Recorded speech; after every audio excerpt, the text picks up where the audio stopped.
Bonjour à toutes, bonjour à tous et bienvenue sur le plateau de la matinale. Nous sommes le lundi 1er juillet 2024. Nous repartons ensemble pour une toute nouvelle semaine. Vous le savez, nous sommes ensemble tous les jours entre 7h et 9h. On fait le point tout de suite sur les titres. Alors, matinée spéciale, vous le savez, élection législative en Vendée. Tout ce qu'il faut savoir, circonscription par circonscription au lendemain du premier tour, le débrief. Et ce sera avec Aurélien Huard qui est avec moi sur le plateau. Bonjour Aurélien. Bonjour François. Alors de quoi on va parler ? On va revenir sur les faits marquants de cette soirée du premier tour des législatives, la forte participation, des couacs également dans les résultats en Vendée, la forte montée du Rassemblement national et aussi un front républicain pour le deuxième tour. Et ce sera dans une poignée de secondes, donc en début de JT. Sachez également qu'en deuxième partie de cette édition, nous reviendrons sur les principales réactions étant fort de ce premier tour des législatives en Vendée. Dans le reste de l'actualité, nous parlerons de l'association Polénis, dont les missions principales sont la prévention, la surveillance, la lutte contre les espèces exotiques envahissantes. Le point sur les travaux de rénovation à Fontenay-le-Comte pour l'église Notre-Dame, démarré il y a quelques mois. Et du Team Sport Vendée. Quelques nouvelles des athlètes vendéens à notre micro en fin de JT. Le dernier jeu de la saison, dernier jeu de la matinale, avec notre partenaire cette semaine, c'est Epacap basé à Ménard-la-Barretière avec ce lot à remporter, un pack sensation. C'est 3 heures d'acrobranche, 1 heure d'acrosplash uniquement du 29 juin au 1er septembre et 2 parties de laser game de 20 minutes. La question arrive et le premier indice également à la fin de cette demi-heure. Mais avant de développer toutes ces grandes lignes, jetons un œil vers les prévisions météo du jour. Les nuages sont avec nous dès ce début de journée, notamment sur l'ouest du département, ambiance plus lumineuse dans le bocage vendéen. Les températures sont comprises entre 16 et 17 degrés. De plus larges éclaircies sont prévues cet après-midi. Au meilleur de la journée, vous le voyez, il fera de 22 à 24 degrés. Les marées maintenant, avec les horaires et une basse mer à 7h06, puis 19h40 ce soir, 14h05 pour ce qui est de la pleine mer. En début d'après-midi, coefficient de marée 58. Les marchés alimentaires du jour, alors on a Noirmoutier, les Sables d'Olonne ou encore, comme vous pouvez le voir sur la carte, Jars-sur-Mer. Ça se passe du côté du littoral ce jour, même si nous en avons un du côté de Bennet dans le sud-est de la Vendée. Nous sommes le lundi 1er juillet 2024 et le 1er juillet, nous souhaitons une bonne fête aux Esther et Virgie. Journée mondiale du bandeau blanc contre la pauvreté, celle des coopératives également. Journée internationale du reggae. On salue les amateurs. Anniversaire d'une célébrité, Christine and the Queens, la chanteuse, a 37 ans aujourd'hui. Et le soleil, quant à lui, se couchera à 22h03 en Vendée. Voilà pour les quelques infos pratiques. C'est parti pour le journal.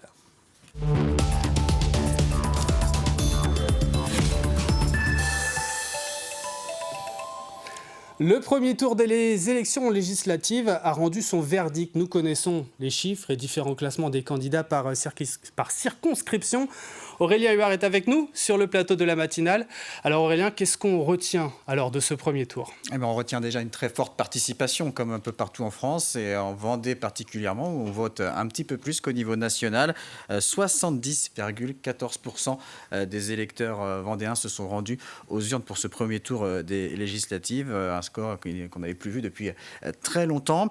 En ce qui concerne les résultats par circonscription, et bien sur la première circonscription, celle de La Roche-Nord, alors il faut noter que sur le bureau de La Roche-sur-Yon, il y a eu quelques couacs au niveau de la transmission des résultats, donc les résultats sont un peu différents de ceux qu'on vous a pu vous transmettre ce dimanche soir. Ça ne change pas l'ordre de la hiérarchie sur la première circonscription où le candidat de l'Alliance LR-RN, Simon-Pierre Paulin, arrive en tête avec 32,17%, devant le député sortant Philippe Latombe pour Ensemble 28,51%.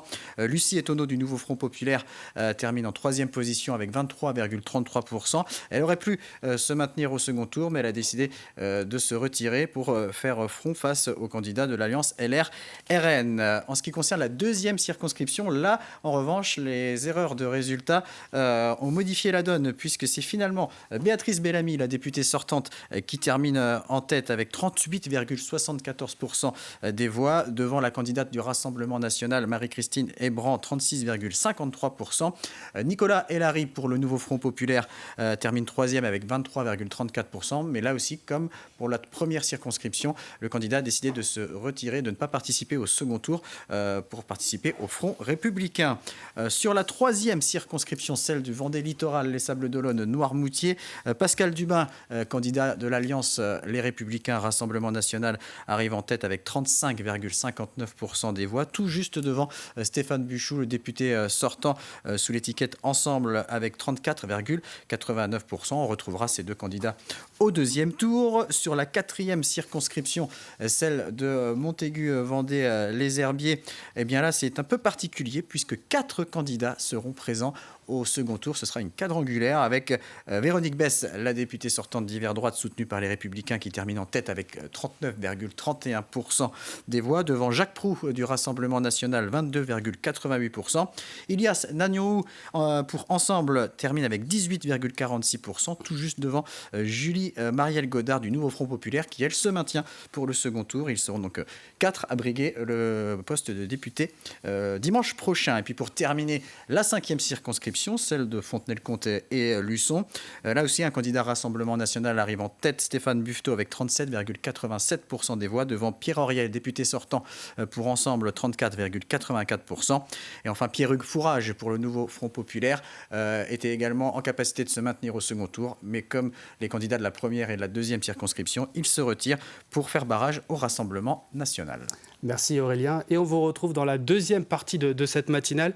Retour sur les réactions des candidats et temps fort. Mais le reste de l'actualité, c'est cette assemblée générale de l'association Polénis dans la commune de Naillé, au cœur d'une réserve biologique départementale. L'occasion de faire un bilan annuel pour ce collectif dont les missions principales sont la prévention, la surveillance, la lutte contre les espèces exotiques envahissantes. On peut citer les ragondins, frelons asiatiques ou encore le moustique tigre. Pour Polénis, le changement climatique n'y est pas pour rien sur la prolifération des nuisibles. On continue à nous gratifier de nouvelles espèces liées à la mondialisation des échanges, qui n'a pas été modifiée. On a toujours les mêmes échanges commerciaux avec des produits qui rentrent de partout dans le monde et qui introduisent en même temps des espèces exotiques envahissantes. Donc la surveillance, elle est toujours la même. Aujourd'hui, par contre, il y a des phénomènes accélérateurs, puisque on a aussi une accélération, on le voit bien depuis ces derniers temps, de phénomènes climatiques et météorologiques, et que l'évolution du climat est un élément qui peut accélérer effectivement l'installation d'espèces exotiques et leur prolifération. Donc effectivement, il y a une relative urgence en tout cas à traiter ces sujets-là avec célérité. Le deuxième été pour l'opération de sensibilisation de Trivalis avec son équipe de 4 et co-animatrices baptisée la Team Trivaou. Muni de vélos cargo, le groupe sillonnera principalement le littoral vendéen, et ce pour sensibiliser les habitants et surtout les touristes à la réduction des déchets et aux bons gestes de tri. On sort le vélo cargo, on va l'installer, on va essayer de trouver un lieu qui est propice à la conversation. On va installer toutes nos petites animations. Puis après, on essaye d'aborder les touristes et les gens, les locaux. Et par rapport à l'année dernière, on a fait évoluer le discours. Donc on va trouver maintenant plus de discours autour du réemploi, de la réduction des déchets.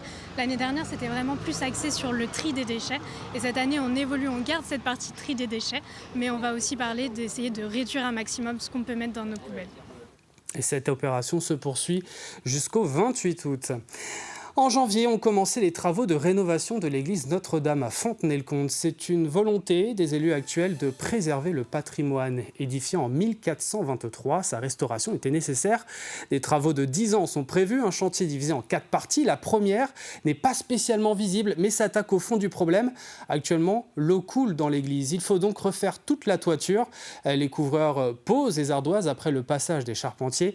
Un travail long et méticuleux. Reportage de Kim Bastard. C'est un joyau du patrimoine vendéen. Depuis janvier 2024, à Fontenay-le-Comte, l'église Notre-Dame, classée au patrimoine historique, se refait une beauté. J'ai coutume de dire que Fontenay-le-Comte n'a pas la mer, mais elle a un joyau, c'est son patrimoine. Et le patrimoine, ça nous oblige. Ça nous oblige évidemment à nous dépasser. Et on est là, on travaille pour les générations futures. Et donc c'est un chantier au long cours qu'on démarre avec une première phase pour les 3 prochaines années sur la rénovation intégrale des toitures. Donc c'est plus de 3 millions d'euros qui sont engagés dans la rénovation des toitures de ce magnifique édifice qu'est l'église Notre-Dame. Après plusieurs expertises, il a été décidé de diviser cette restauration en 4 parties. La première n'est pas la plus visible, mais elle est essentielle, assurer l'étanchéité de la toiture. Un travail colossal, puisqu'après le passage des charpentiers, les couvreurs s'affairent actuellement à poser 30 000 ardoises. C'est un chantier fastidieux, non pas fastidieux au sens pénible, mais fastidieux au sens des technicités qui vont demander beaucoup de temps, beaucoup de maîtrise, beaucoup de précision. C'est passionnant pour plein de raisons, parce que ça nous demande de nous intéresser à l'histoire. C'est des métiers où on entretient aussi des savoir-faire. Afin de couvrir cet édifice, les ouvriers sont obligés d'utiliser des techniques ancestrales. Dans 2 semaines, les couvreurs auront terminé cette première étape et le remplacement de certaines pierres pourra alors commencer. Ce chantier-là, il est intéressant parce que l'édifice lui-même est un édifice majeur déjà par son histoire, par son architecture, par ce qu'il représente majeur de la région. La région, j'entends non pas simplement région administrative au Pays de la Loire, mais sans doute pour la région du nord du Poitou, tout ce secteur. L'ensemble du chantier devrait durer une dizaine d'années. Celui-ci permettra de transmettre ce patrimoine historique aux générations futures. Et puis à quelques semaines des Jeux Olympiques, le Team Sport Vendée s'est rassemblé avec les jeunes sportifs du département pour dresser le bilan de leur année. C'est aussi l'occasion de définir les prochains objectifs et d'échanger entre athlètes. Nous avons tendu le micro à Flavie Boulet, cycliste professionnelle à Cofidis, Julien Gallo, tireur à la carabine, ou encore Louise Maraval, spécialiste du 400 mètres haies. Ça se passe très bien. Là, on va avoir notre programme pour les courses de fin de saison, notamment les grands tours. Il y a déjà la sélection du Giro qui est sortie. Je ne vais pas être sur le Giro, mais après, voilà, il y a d'autres belles courses fin de saison pour se montrer, pour performer avec l'équipe. Donc voilà, je suis encore en apprentissage sur les grosses courses World Tour notamment. Donc voilà, j'apprends, je suis une équipière, j'essaye d'être une équipière modèle. Et voilà, ça me fait plaisir si j'aide ma coéquipière à aller chercher une victoire. Là, c'est vrai que cette saison, j'avais un peu l'espoir, même si je passais senior que cette année, des Jeux cet été. Malheureusement, ce ne sera pas le cas. Donc là, je pars demain en compétition, donc en sélection pour des championnats du monde universitaires qui auront lieu à la rentrée scolaire prochaine. Et après, j'ai les championnats de France dans une semaine, donc dans l'est de la France. On a tous des modalités très différentes. Là, par exemple, si on prend les Jeux Olympiques, c'est tous différent. Enfin, nous, l'athlétisme, c'est pas encore décidé. J'ai déjà eu l'occasion de discuter avec ceux de la boxe. Ça fait déjà presque 3-4 mois qu'ils savent. Enfin, c'est vrai c'est tous différents. Donc, c'est hyper enrichissant de voir comment chacun vit sa saison, par exemple, parce que du coup, on n'a pas du tout la même organisation, les mêmes perspectives. Et à noter que Louise Maraval, que vous venez d'entendre, représentera la nation au JO cet été lors du championnat de France à Angers avec sa dauphine Chana Grébeau. Elle a offert au public angevin le 400 mètres haies le plus rapide de l'histoire de France sous les 54 secondes. Voilà pour l'essentiel de l'actualité. Passons tout de suite aux prévisions météo détaillées du jour. Les nuages sont avec nous dès ce début de journée, notamment sur l'ouest du département. Ambiance plus lumineuse du côté du bocage vendéen. Les températures affichent 15 degrés à La Roche-sur-Yon et Fontenay-le-Comte, 16 à la Châtaigneraie, les Herbiers, Montaigu-Vendée et la Tranche-sur-Mer, 17 degrés à Beauvoir-sur-Mer et au Sable-d'Olonne, jusqu'à 18 sur nos îles. Il y aura plus d'éclaircies cet après-midi. Il fera entre 22 et 24 degrés au meilleur de la journée. Demain, les nuages resteront nombreux, mais ne vont pas altérer l'impression de beau temps. Ça va légèrement baisser en revanche côté thermomètre. Nous entrons dans la deuxième partie de cette édition. Restez avec nous, il y aura le jeu dans quelques instants. Mais avant, nous revenons sur les différentes réactions des candidats, les moments importants du premier tour des élections législatives ce dimanche soir dans les différentes circonscriptions. Et on retrouve pour cela Aurélien Huard. Et oui, on va rappeler le taux de participation en Vendée sur ce premier tour des élections législatives anticipées, 70,14%, une très forte participation. Les Vendéens ont même voté un tout petit peu plus qu'au niveau national. Et on va revoir donc les différents résultats sur les 5 circonscriptions vendéennes, à commencer par la première, celle de la Roche-Nord-Chaland, où il y a eu des petits couacs au niveau de la transmission des résultats. Ils ont été modifiés en deuxième partie de soirée. Et on trouve Simon-Pierre Paulin de l'Alliance LRRN en tête avec 32,17%. Il devance le député sortant Philippe Latombe qui lui totalise 28,5%. Et enfin Lucie Etonneau, 23,33% pour le nouveau Front Populaire. Mais la candidate du NFP a décidé de se retirer pour faire barrage au Rassemblement national. On va écouter la réaction du candidat arrivé en tête dans cette première circonscription. La priorité absolue, ça va être d'être au contact des Vendéens toutes les semaines. Par ça, j'entends une permanence mobile qui ira à la rencontre chaque semaine, tous les mois, une permanence mobile donc qui ira essaimer dans la circonscription pour aller chercher les attentes de chaque Vendéen de la circonscription. C'est évidemment la santé. Il faut repenser complètement le maillage territorial de la santé. On a un hôpital à Challans, un hôpital à La Roche-sur-Yon, et il va falloir également aller chercher des médecins généralistes pour les ramener au plus près des Vendéens. En ce qui concerne la deuxième circonscription, celle de la Roche-Sud Talmont-Saint-Hilaire, eh bien c'est la députée sortante Béatrice Bellamy sous l'étiquette Ensemble qui a terminé en tête avec 38,74%. Elle devance de peu la candidate du Rassemblement national Marie-Christine Hébran. Comme dans la première circonscription, c'est le candidat du Nouveau Front populaire Nicolas Hélary qui termine en troisième position avec 23,34%. Je vous propose d'écouter la réaction de Béatrice Bellamy après ce premier tour. On a rassemblé au plus large sur ce premier tour d'élection. Bien évidemment que je voudrais d'abord remercier tous les Vendéens qui m'ont fait confiance et qui se sont mobilisés en nombre, on a pu le constater. Et puis je pense qu'ils seront encore plus nombreux certainement au deuxième tour pour faire barrage au Rassemblement national. Nous en tout cas, nous allons continuer à travailler sur la circonscription, à battre la campagne pendant cette semaine d'entre-deux tours. Donc je suis certaine que je croiserai beaucoup d'entre eux et qu'on aura l'occasion de discuter, d'échanger, bien évidemment, pour qu'on soit le plus nombreux de républicains, de démocrates, de modérés à se rassembler derrière ma candidature. Une interview réalisée par téléphone et vous avez entendu Béatrice Bellamy qui parle de barrage au Front National. C'est la consigne au niveau national du Nouveau Front populaire pour tous les candidats arrivés en troisième position et qui pouvaient se maintenir au deuxième tour. Et donc là aussi, comme je le disais, Nicolas Hélary a décidé de ne pas se maintenir au deuxième tour pour faire barrage au RN. Je propose de l'écouter.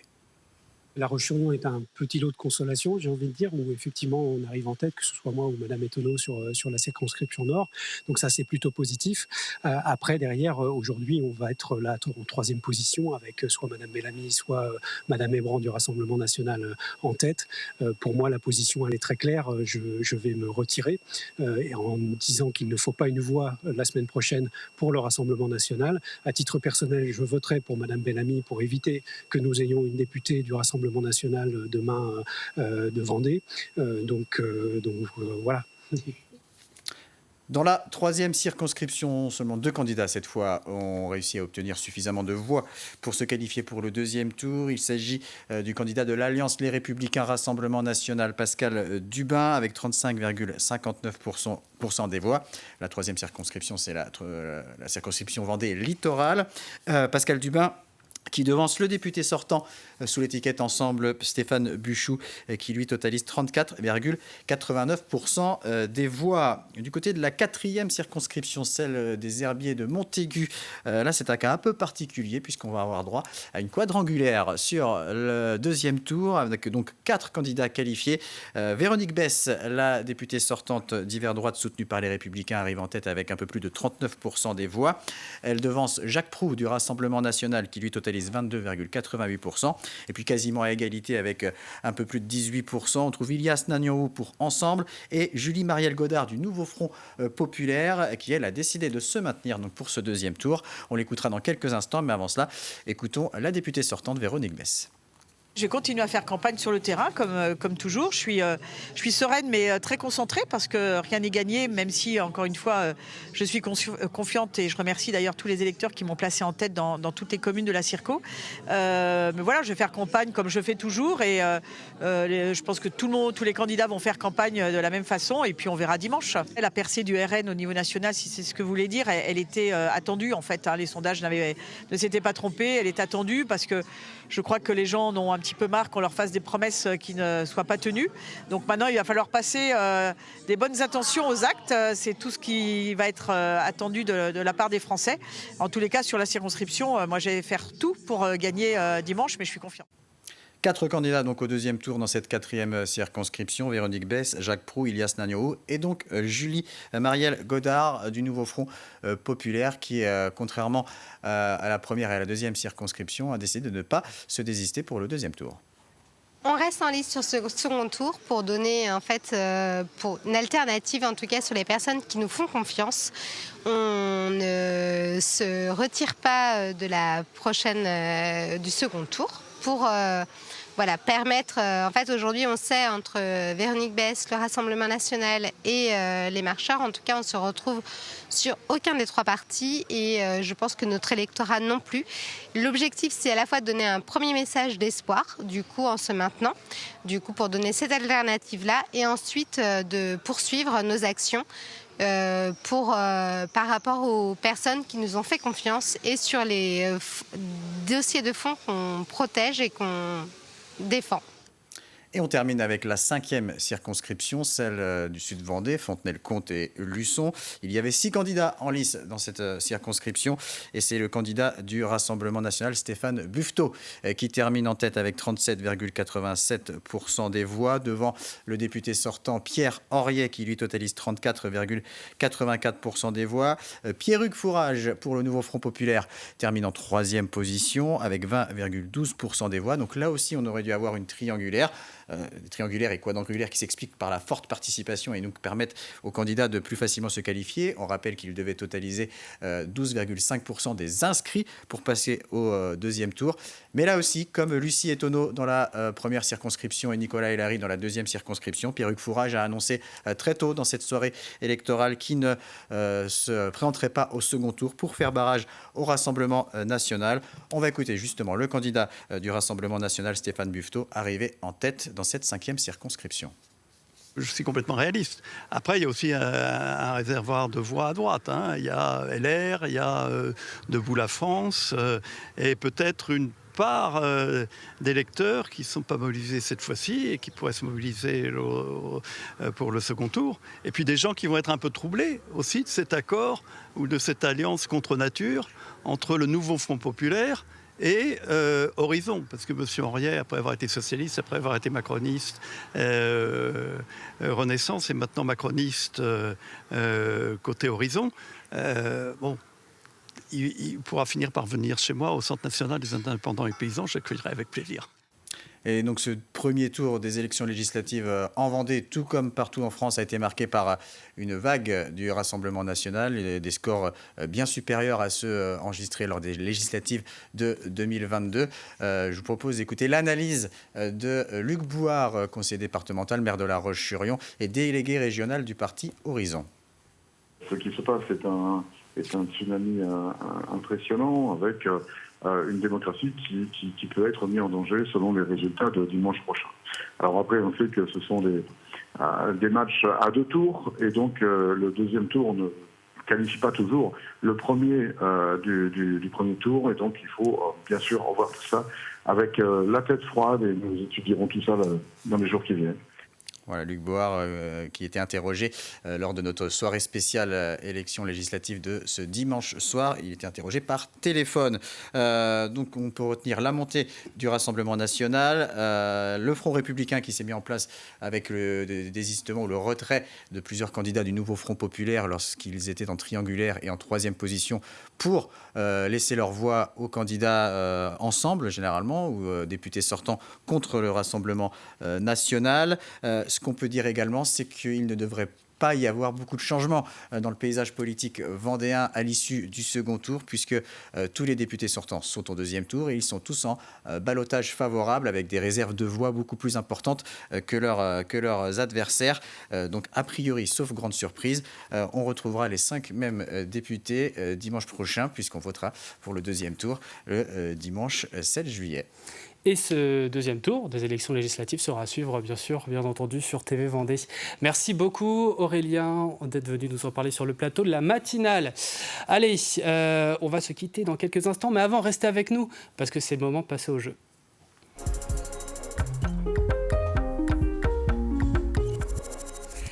Et nous avons décidé de vous gâter encore une fois cette semaine. C'est le tout dernier jeu de cette saison 2023-2024. Notre partenaire pour cela, c'est Tepa Cap Vendée, situé du côté de Ménard, la Barrotière. Petits ou grands aventuriers ou compétiteurs sportifs amoureux de la nature, ce cadeau est fait pour vous. Un pack sensation est à remporter, 3 heures d'acrobranche, 1 heure d'acro-splash. Il y aura aussi 2 parties de laser game. Mais pour cela, il faut répondre à cette question. La voici, la question. Quel skipper a lancé une forest school dans le bois du Fenestro au Sable d'Olonne? 5 indices tout au long de la semaine. Voici donc le tout premier indice. C'était la révélation du Vendée Globe édition 2020-2021. La révélation du Vendée Globe édition 2020-2021. Si vous n'avez pas la réponse, pas de panique, d'autres indices arriveront dans le courant de la semaine. Indices que vous pouvez retrouver d'ailleurs sur notre site internet tvvendée.fr. C'est là aussi que ça se passe pour participer. Bonne chance à toutes et à tous. C'est la fin de cette matinale. Merci de l'avoir suivi. Retour d'une matinée un petit peu plus classique à partir de 7h. Demain, vous en avez l'habitude. En attendant, l'info revient à 12h30. Passez une excellente journée sur TV Vendée.